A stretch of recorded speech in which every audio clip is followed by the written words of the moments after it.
My son was fighting for his life in the ICU when my phone lit up with my mother's name. Her voice came sharp and cold. "Tomorrow's your sister's birthday, come help prep." I whispered back, "I can't." "He's barely holding on." She didn't even pause. "Then you're cut off." In that moment between the beeping monitors and my boy's still body, I realized I didn't just lose my mother. I lost whatever illusion I had left of a family. I hung up, blocked her number, and prayed my son would survive the night. The next morning he opened his eyes for the first time since the accident, looked straight at me and whispered the words that shattered everything I thought I knew, "Dad. Grandma caused it." Before I share my story, I want to know you're here with me. Just say, listening in the comments, or let me know where you're watching from. Sometimes even the smallest connection can make a story feel heard. Thank you. And now, here's my story. By the way, if you want to follow this journey all the way to the truth, hit subscribe. My name is Cassian Holt, and this is what happened to me. My name is Cassian Holt, and the morning everything began felt like any other quiet fall day in Flagstaff. The air coming through the cracked kitchen window carried that sharp pine smell you only get up here, and the sunlight brushed across the countertop in long, calm strokes. Our little second-floor apartment wasn't much, but it was ours, just me and my 7-year-old son Ryder, living a life simple enough to feel safe. I was frying eggs, listening to the kettle rumble toward a boil, when Ryder padded into the kitchen with that messy hair of his sticking up in every direction, already talking about constellations and how Jupiter's gravity could eat Earth like cereal. He was skinny quick, and always asking why the sky looked more blue after rain, why he couldn't bike alone to Buffalo Park, why grown-ups forgot things children remembered. He kept a giant trail map taped to his bedroom wall and treated it like sacred scripture. That morning he bounced beside me at the stove, telling me all about the big ride he and his friends planned for later. I teased him about whether he had actually tightened his brakes this time, and he rolled his eyes the way only a 7-year-old who thinks he's basically a professional athlete can. I loved mornings like that, just him. Just me, breakfast simple enough to not feel rushed. I worked as a lens technician in a small camera shop downtown and picked up freelance shoots on weekends. Nothing glamorous, nothing huge, but enough to pay rent insurance and put a few dollars aside whenever I could. And more than anything, it was a life completely separate from the Holt family empire back in Scottsdale. I'd spent most of my life trying to peel off the expectations my mother draped over me like a tailored straitjacket. I moved to Flagstaff so I could breathe, so Ryder could breathe. The quiet broke when my phone buzzed on the counter. Marjorie Holt, my mother. Just seeing her name made something tighten beneath my ribs. I picked up anyway. Her voice, perfectly polished, never changed, cool, crisp, like she was hosting a fundraiser even when she was insulting you. She asked how Ryder was, in the same tone she used to confirm a dinner reservation, then shifted instantly to what she really cared about. "Don't forget Brielle's birthday next week. It's important you show up appropriately this year." I murmured something non-committal because every clear answer led to a fight, and with her fights always ended with her winning. When I hung up, I stared at the wall for a moment, remembering the glass-walled dining room back in Scottsdale, all those perfect tablescapes and forced smiles. I told myself what I always did. You're not that kid anymore. You choose your life now. Ryder zipped past me, grabbing his helmet and water bottle. "Dad, do I look like a pro?" He raised one leg dramatically, like he was mounting an Olympic bike, nearly tripping over his shoelace.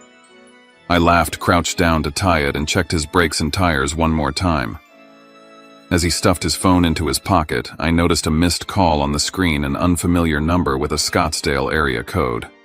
I opened my mouth to ask, but his friend's dad honked outside and Ryder bolted for the stairs. "Dad, don't forget to check my trail map. I'm adding a new line today." He shouted it over his shoulder as he vanished down the hallway. The door closed and the hallway fell still. I watched from the window as he climbed into the truck, waving at me with all the energy in the world. Something inside me twitched, quick, subtle, like a string tightening for no reason I could name. A flicker of unease I brushed away because everything looked so normal. But as I stood there, palms flat against the cool glass, An idea drifted across my mind, uninvited, unwelcome. If I had known that was the last morning of our old life, I would have held him longer. I was rinsing a glass in the sink when the phone rang at exactly 11:18. I didn't recognize the number Flagstaff area code, but something in my gut tightened again. When I answered, a woman's voice came through, steady but urgent. "Is this the father of Ryder Holt?" That one word, father, hit harder than it should have. The glass slipped from my hand, clattering into the basin. The woman continued. There had been an accident at Buffalo Park Trail. A pickup truck struck Ryder. He was unconscious. Paramedics were transporting him to Flagstaff Medical Center. I didn't hear everything she said. I only remember 2 words pulsing in my ears: critical condition. I don't remember locking the door. I don't remember grabbing my keys. I only remember my hands shaking on the steering wheel as I sped toward the hospital, the world outside blurring. Images of Ryder flashed through my mind: his grin over breakfast, that untied shoelace, his tiny voice explaining gravity. I whispered, "Please, please, please," each time I turned onto a new street. A siren wailed somewhere nearby, and I followed the sound as if it was the only thread leading me forward. The ER was chaos: stretchers, nurses shouting orders, the sharp bite of antiseptic in the air. I stumbled to the counter, barely able to speak. My son, Ryder Holt, 7. Bike accident. The receptionist nodded quickly, her expression shifting into something both practiced and kind. A coordinator led me into a small room off the side where the walls felt too close. A doctor came in, and his face said everything before his words did. Severe head trauma, internal bleeding, broken ribs, broken leg. He repeated critical, like it was a diagnosis on its own. The next 48 hours are crucial, he said. When they finally let me see him, I didn't recognize my own child. His small body was swallowed by bandages, tubes, and machines that breathed for him. His face, my bright, curious boy, was swollen, bruised, too still. I felt the world tilt. A nurse named Milo stood beside me, explaining each machine and monitor in a calm, grounded voice. He told me I could talk to Ryder even if he couldn't respond. "His brain still needs to know you're here," he said. That sentence became the anchor I clung to. Later, when I stepped out into the hallway to breathe, I overheard Milo and another nurse whispering near the supply cart. A woman called asking about the boy, one said. Wouldn't give her name. Just said she was family. Very insistent. Refused to leave a callback number. Something prickled at the base of my neck. I thought of my mother, of the missed Scottsdale call on Ryder's phone, but I forced myself to push it aside. She was too busy hosting events and planning Brielle's birthday to be circling around my son's hospital room in secret. At least, that's what I told myself. I stayed by Ryder's bedside as the sky outside darkened. My father Douglas called and said he'd get to Flagstaff as soon as he could. Friends offered to check in on the apartment. Nurses encouraged me to rest, but I couldn't leave. If he wakes up and I'm not here, I told Milo, he'll think I abandoned him. Milo didn't argue, he just brought me a blanket and dimmed the lights. I sat in that stiff plastic chair, my hand resting on Ryder's arm, listening to the steady beeping that now dictated the rhythm of my world. Every rise and fall of his chest felt borrowed. Every breath felt fragile. And as the first long night settled in around us, one promise wrapped itself around my heart like a binding. From this moment on, I would live according to the sound of my son's heartbeat, whatever it took. By the second morning in the ICU, exhaustion had settled so deeply into my bones it felt physical, like a second spine made of lead. I caught sight of myself in the bathroom mirror, bloodshot eyes, stubble darkening my jaw, shirt creased from too many hours spent curled in a plastic chair. I splashed cold water on my face, but nothing washed away the heaviness under my skin. When I opened the door, Milo was waiting in the hallway with a paper cup of coffee. It tasted burnt and thin, but it was the first warm thing I'd held since yesterday. The doctor stopped me before I stepped back into Ryder's room. He said the swelling was holding steady, which wasn't bad news, but not good news either. "We're waiting," he said. Waiting, my least favorite verb in the English language. Back in the dim ICU, I sat beside Ryder's bed, listening to the steady click and beep of machines. Every sound felt like a reminder of how fragile he was. I lowered my head and whispered, asking questions with no answers. If he didn't wake up, who would I become? If he woke up but couldn't walk or speak or remember me, what kind of father would that make me? I stared at his small, bruised hands and wondered how a life could pivot so violently in a single hour. As the minutes dragged on, my mind drifted back to Scottsdale, to the house where every wall gleamed and every conversation felt like a performance. I could see the long dining table polished to a mirror shine the crystal glasses lined up with military precision. I was a teenager again, sitting stiffly while Brielle recited her award-winning essay, and my mother clapped like she was watching a Broadway show. When it was my turn, I mentioned a photograph I'd taken, something I was proud of, but my mother didn't even let me finish. "Cassian, focus on something practical," she said. "Photography won't take you anywhere." Her voice still echoes in my head, sharp as the silverware she aligned at those dinners. Then came the sentence that shaped the entire trajectory of my life. "You are not allowed to fail." I didn't raise a mediocre son. I spent years trying to outrun that line. Brielle was everything I wasn't. She fit every mold, hit every benchmark, followed every script our mother handed her. Perfect grades, perfect job, perfect family. She never meant to be my rival. She just existed in a house where presence alone was enough to overshadow me. I didn't resent her, not really. I resented the way our mother weaponized her achievements to point out my inadequacies. Eventually, I stopped going home unless I had to. Flagstaff became more than distance, it became survival. A different memory surfaced the day Mother announced she had opened a college fund for Ryder. I had just gone through the divorce, my bank account thinning faster than I could fill it. Her offer felt like a lifeline until she told me the conditions. She controlled the fund. Any major decision about Ryder's schooling or where we lived had to be approved by her. I caved because I was scared. Scared of failing my son before I had even learned how to stand on my own again. Sitting in the ICU, now looking at the numbers in my own nearly empty savings account, I understood how tightly she still held the strings I'd tried to cut. If she pulled her support, Ryder's future would become a much steeper climb. It was late afternoon when I stepped into the hallway after speaking with the doctor again. The sun was low, casting honey-colored light through the windows, softening the sterile walls for a moment. That's when my phone buzzed. Mom. The name alone made my stomach grip. I let it ring once, twice, then answered. She asked about Ryder, but her tone held no depth, no tremor, no fear. Before I could finish explaining, she pivoted. "Tomorrow is Brielle's 30th birthday. The whole family will be there. Important people, Cassian. You can't embarrass us by being absent." I stared at the floor. "I'm not going anywhere. Ryder is in the ICU. He could die." Her reply was ice. "Doctors can handle it. Family comes first. If you don't come, I will reconsider all financial support." I pressed my eyes shut. "You're using this hospital to control me." She exhaled through the phone like I was the unreasonable one. "If you won't honor your family, then you're no longer part of it." And she hung up. For the first time in my life, I didn't beg. My hand shook as I opened my phone, found her name, and pressed block.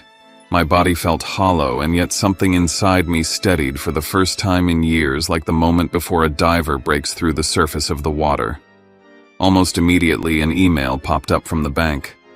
A notice: change in management authority. Ryder Holt College Fund. My breath froze. I didn't yet know what it meant, but dread spread through me like cold ink. I walked back down the hallway, back toward the soft glow of Ryder's room, and stood at the glass, watching his chest rise and fall with the help of a machine. I whispered to myself, "This time, I choose him." And for once, there was no hesitation, no guilt, no war inside me.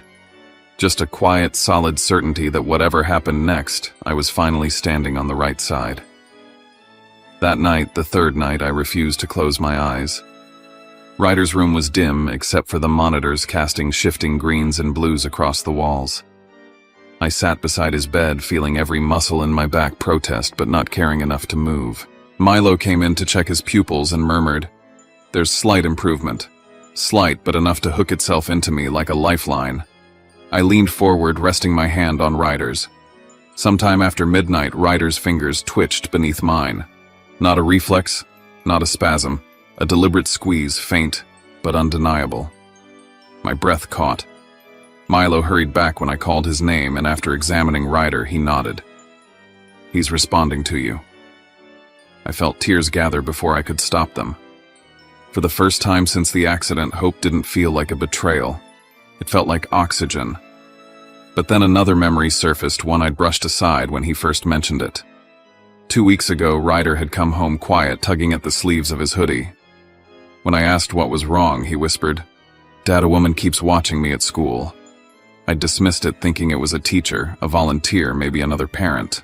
Now sitting in that room with the beeping machines and my son's hand weakly curled around mine, the words slithered back into my mind and settled there. I felt the skin on my arms tighten. At dawn, my phone buzzed with another call from a Scottsdale area code. I answered, but all I heard was background noise, then the line went dead. The calls kept coming throughout the morning, each one ending the same way. It no longer felt random. It felt like pressure, eyes on the back of my neck, a presence I couldn't name yet but could feel circling closer. Around mid-morning, the doctor came in and said they were lowering Ryder's sedation. "We need to see what his brain can do on its own," he explained. I nodded, heart thumping, watching Ryder's eyelids tremble like they were trying to remember how to lift. His breathing steadied each inhale a little stronger than before. Then his lashes fluttered, and for a moment his eyes cracked open, unfocused, glassy but open. His lips moved. I leaned close, so close I could feel the faint warmth of his breath. His voice came out like a scrape. "Dad." "I'm scared." I swallowed, my voice thick. "Of what, buddy?" He blinked slowly, struggling. "The woman." My heartbeat faltered. "What woman?" No answer. His eyes drifted shut again, the effort too much for him. But something had been set in motion, something I couldn't stop now. Later, during a routine check, the doctor asked Ryder a series of simple questions. Ryder barely managed words, but one phrase came out soft and broken. I saw the silver truck. A shiver sliced through me. My mother's GMC Sierra was silver. Very silver. I shook the thought away, too wild, too cruel, but the seed had been planted. And it hurt. When I finally stepped out of the ICU into the hallway, the fluorescent lights above me buzzed faintly. My hands felt cold, colder than they should have been. Hope was warming one side of me while dread chilled the other. As I walked toward the waiting room, I pressed a palm against my chest like I could steady the storm inside. Ryder's words replayed in a loop: the woman, the fear, the silver truck.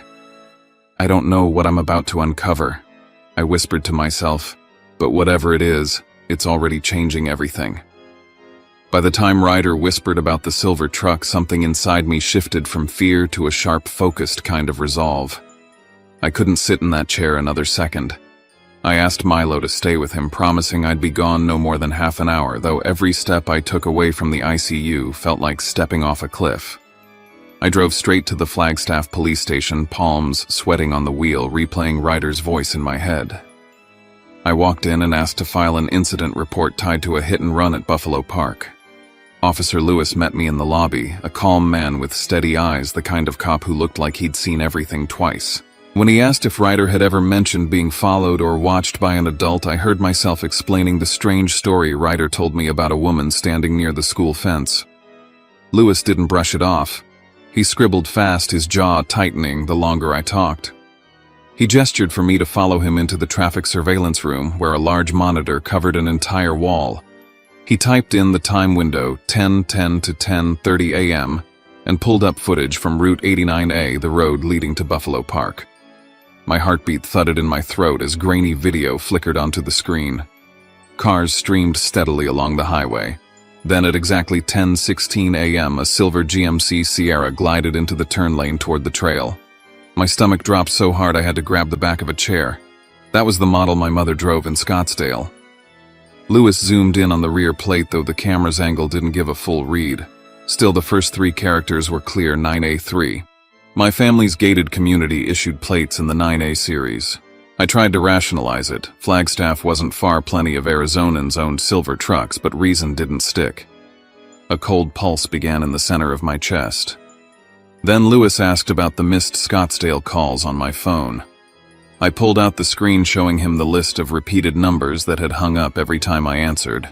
He punched the digits into his computer. "These pings come from a cell tower a quarter-mile from your mother's address," he said. Something in the room tilted. I braced my hands on the table just to stay upright. A memory slammed into me from years earlier, Ryder, only 5, sitting at my mother's kitchen island eating fruit she'd cut into perfect cubes. I had stepped out of the room for a moment and overheard her tell him in that syrupy tone she reserved for manipulation, "If your father doesn't raise you properly, Grandma will take care of everything." At the time I laughed it off, convincing myself she'd simply overstepped as always. Now it returned like a blade I never saw coming. When I stepped out of the station, I was still trying to breathe normally when my phone rang again. This time it was Brielle. Before I could speak, she was already crying. "Cassian." Mom wasn't home at all that morning. She rushed out. I looked at the security logs. The garage opened just after 5. Her car didn't come back until almost noon. I froze on the sidewalk. Cars rolled past, people moved around me, but I felt suspended in a moment that didn't belong to the world outside. "Do you know where she went?" I asked. "No," Brielle whispered. "But I think she's hiding something."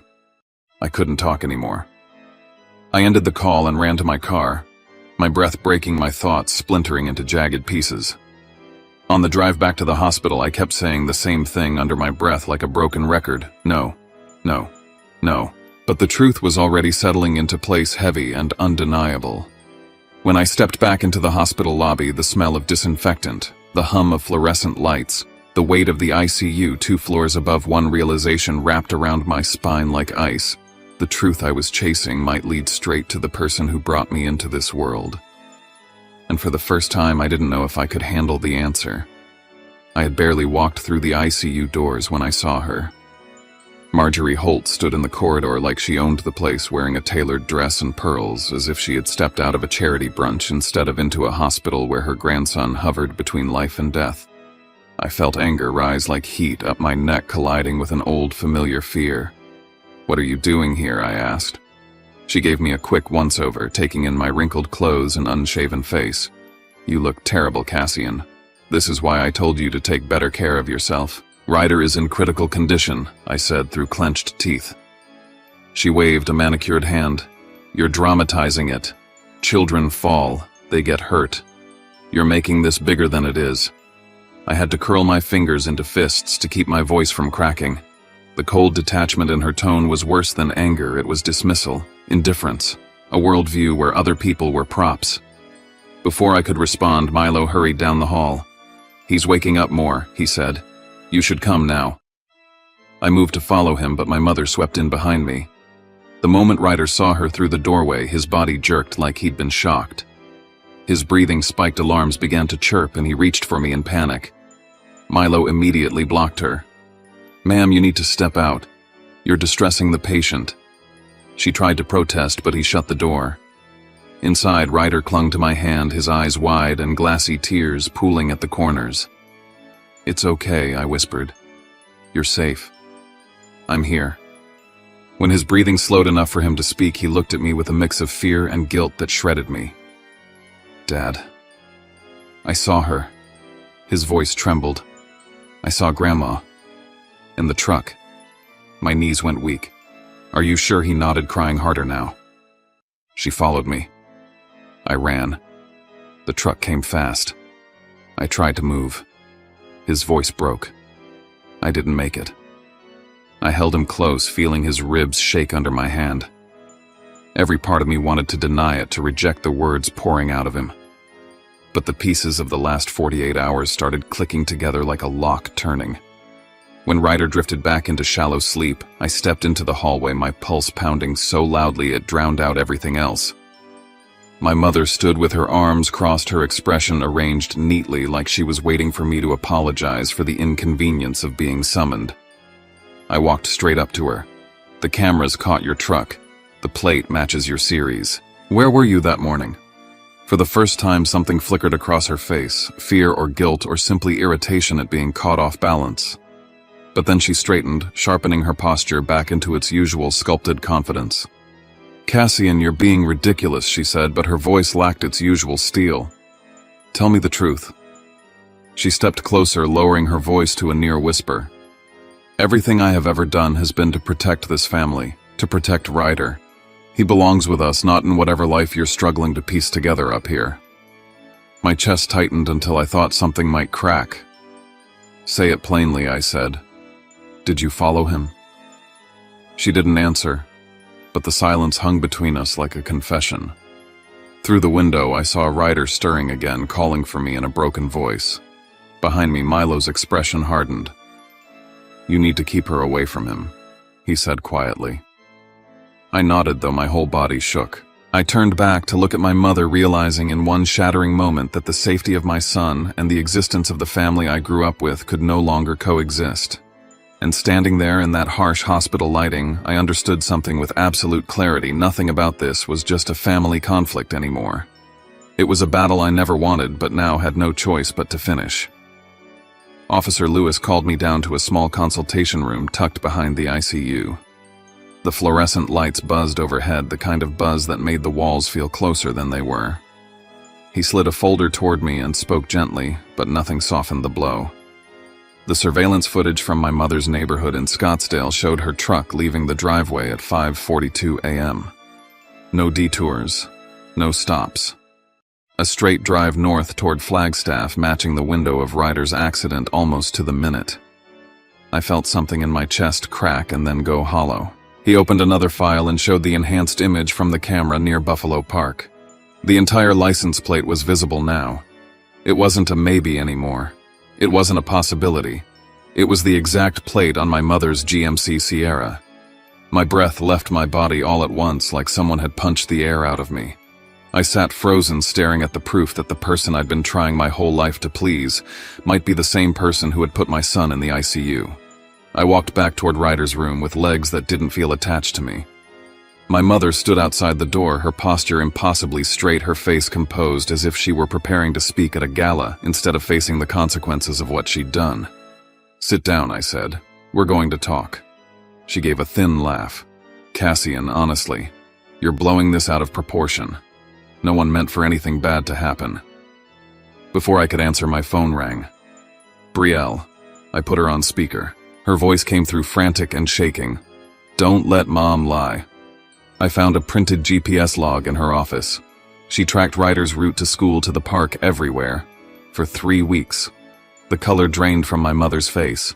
She reached out to grab my arm, but I yanked away like her touch burned. I looked her straight in the eye. Why were you following my son? She didn't respond.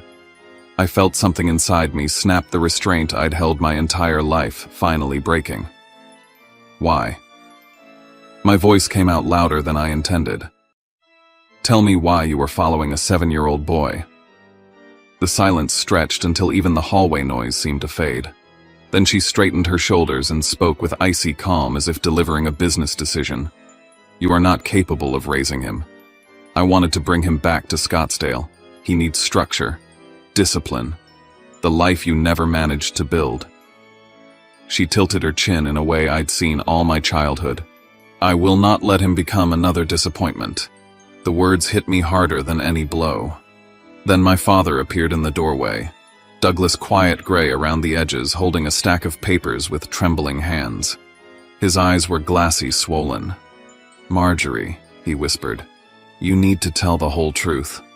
She turned away from him, but he stepped closer to me, voice breaking as he spoke. Cassian, I'm sorry. It wasn't an accident. She went after Ryder. He ran from her. She tried to pull over too fast. She lost control of the truck, and it happened. I felt the world tilt sideways. My father, the man who'd spent decades trying to smooth over her cruelty, finally couldn't protect her anymore. And still, my mother didn't look ashamed. She looked annoyed. I did what I had to do, she said. For this family. I stepped back from her, from both of them, like space was the only way to keep breathing.